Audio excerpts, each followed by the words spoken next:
Hey, what's up, y'all? This is Alan. I was gonna do a quick video right quick to show you how to make these little diamonds. You don't need much. You just need some little pieces of angle iron. I'm doing it on 1-inch square tubing. So I took some 1-inch pieces of angle iron and cut them 1 inch wide, and then these pieces of flat bar are 1 inch by 1 3/4 inches. And you can see how I got a mark there. That center line will get scored, and then you'll nip those corners off to make a diamond shape.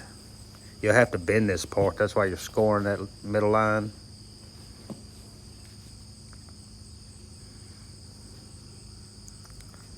And I'll start out with that.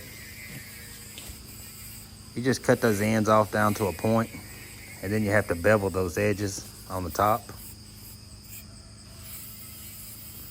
So when you fit it in, it'll fit down in there. And then it should look pretty much like that. Then you would just turn it around and cut it the other side the same way.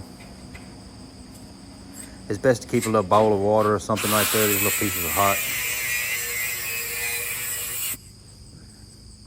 And then you'll have that. Then you'll score that middle line right there and bevel the edges of that a little bit so it has room to bend up.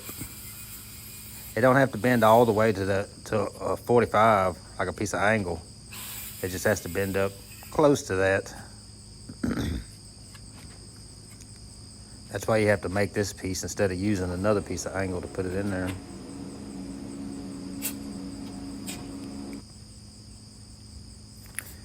And then here I'm just starting to put it together. You take that piece of tubing, just start it out kind of square on there straight, and then start lining them up around it.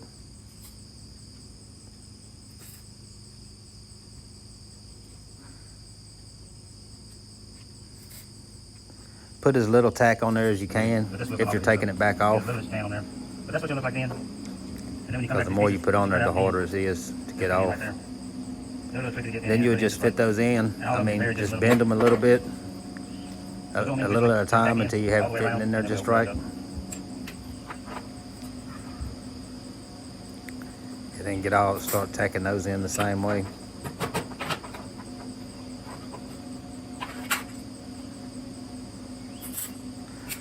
A lot of the cracks, the gaps right there will be really tight once you get all of it fit up. And the ones that are real tight, you want to come back with a grinder and kind of open them up a little bit.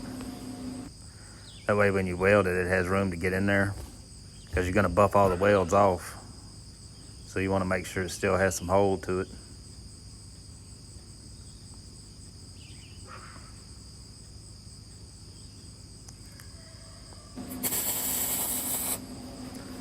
Then just weld them all out.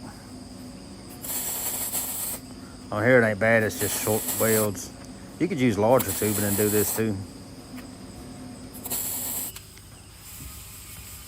Then once you got them welded, it's just a matter of buffing it out after that. It's best to start on those triangle pieces. Flatten those first and then do the square pieces. In my experience, it's better to do it that way. It's easier to keep them straight. You can still do it on the flat one first, but it seems to be better with the triangle. And then cut your tacks right there and just tap it out. You'll have to come back with a file on the inside so it's a loose fit right there, depending on what you're doing with it. And then that's pretty much it. I tried to condense it down to as fast as I could on the video because it's really not a lot to it, even though it looks complicated. But it is a fun project to do. And you could put a top on there on one side, just set it down in there flush and weld it out and buff it out the same way. And then you could use it as a topper on, say, a gate post, a hand railing post. You can make the ends of handles, shelf holders, I mean, all kinds of stuff. Hand railing too, you could put it in there like that, like in the center somewhere, space them out. And it just adds something to it.